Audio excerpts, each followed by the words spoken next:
Today we're going to look at two historic neighborhoods in El Paso in order to think about the importance of place. Remember, place is created by the built environment and by the meaning that people give to a place. As we go through this course, this semester, I want to make sure to connect the past to the present.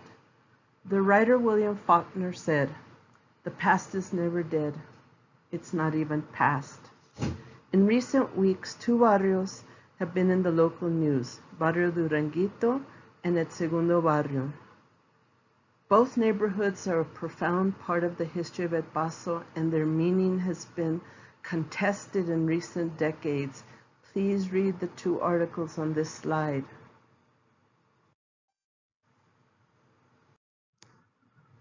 Here you see an 1886 map of El Paso. If you look closely, you can see the Rio Grande. Notice the trees growing along both sides of its banks. Some older maps identify the area in South El Paso along the river as El Bosque del Apache. Don't confuse this with the National Wildlife Refuge in New Mexico. People who live in the desert like we do have always been drawn to water. The area where you see the trees on this map was much more wooded than in the illustration.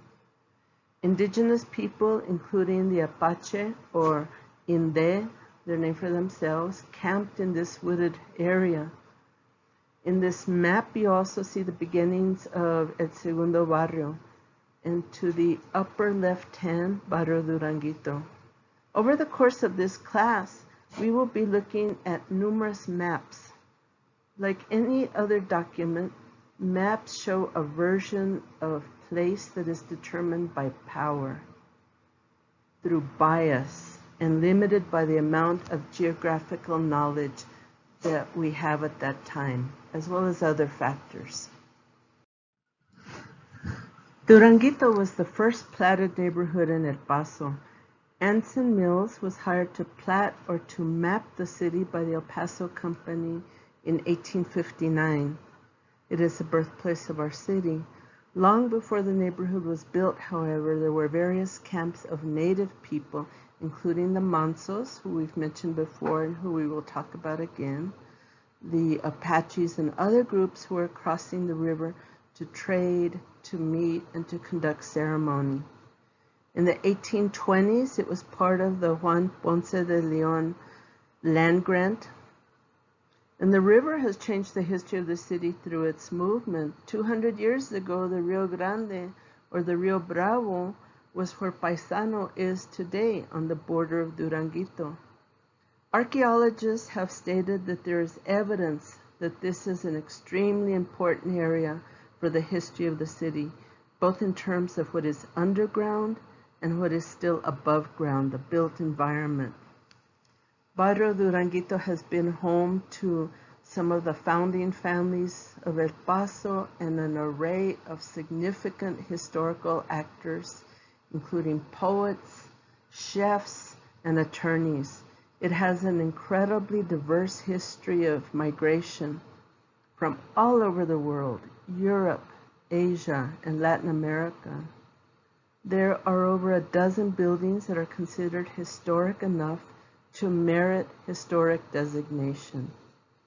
Please read the description of this home on the photo of this slide.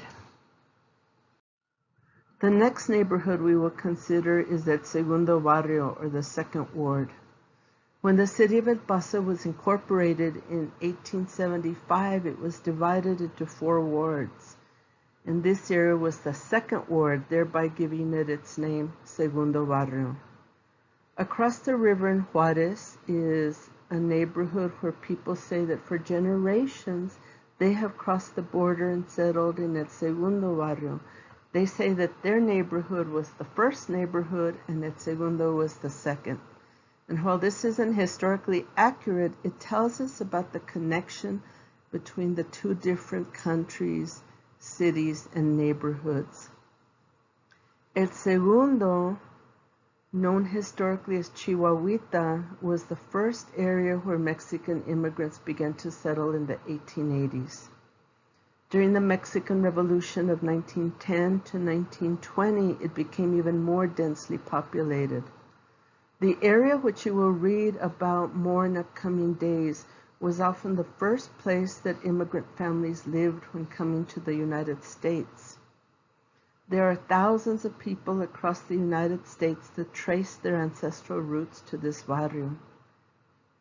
In El Paso, segregated neighborhoods were the result of unequal pay and proximity to jobs. The barrio was home to the first Mexican schools, or schools for Mexican immigrants and Mexican American children, Ahoy, Bowie, and Alamo. El Segundo is an iconic neighborhood.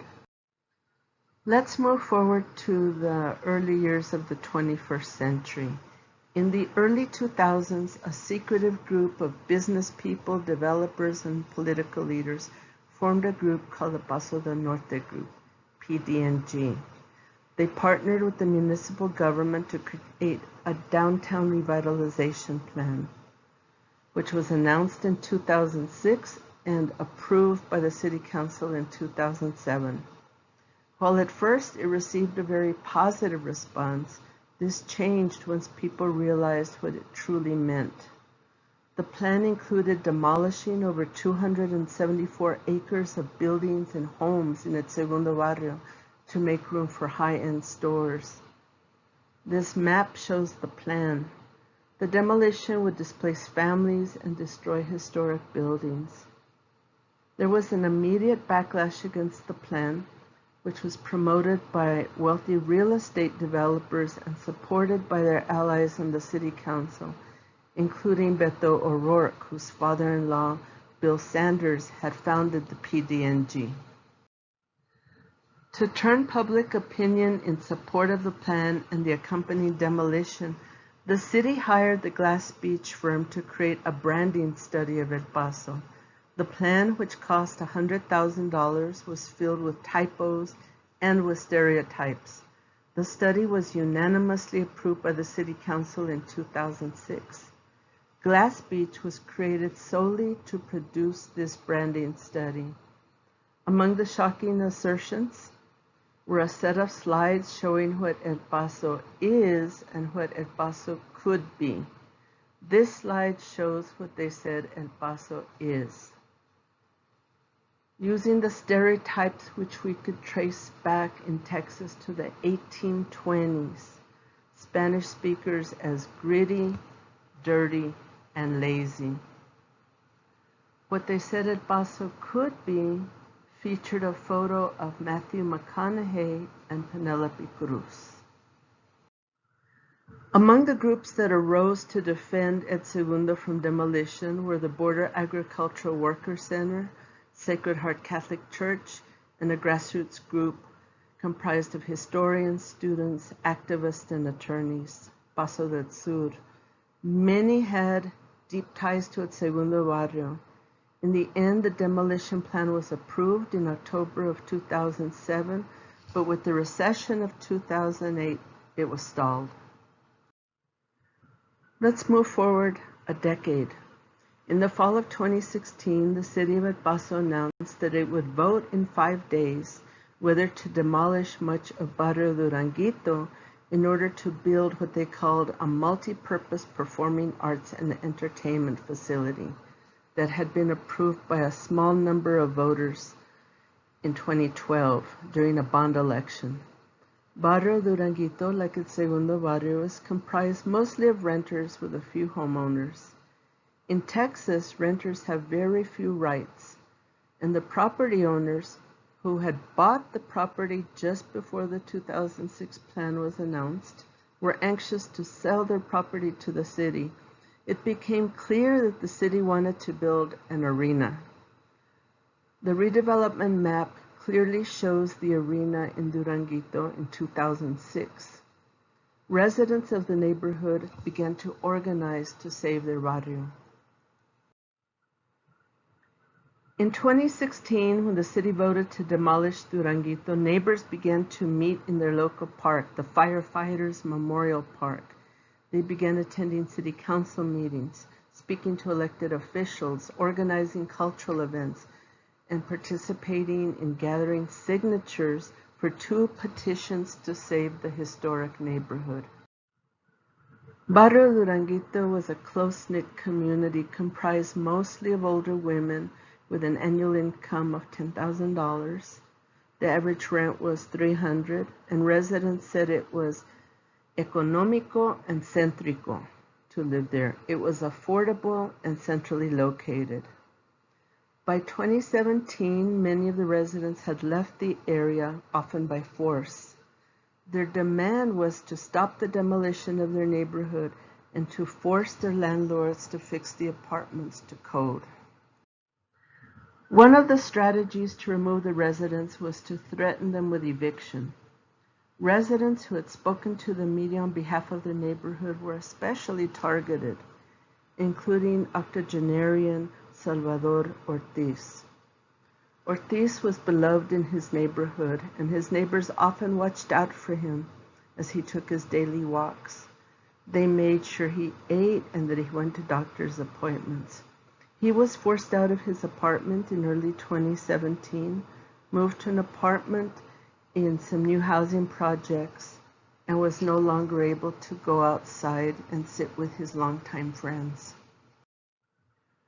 Salvador, or Chavitas he was called, died in 2019. Artist Jose Montoya painted a mural in his honor. In 2017, the city of El Paso told property owners that they would not get their payment from the city until the buildings were demolished.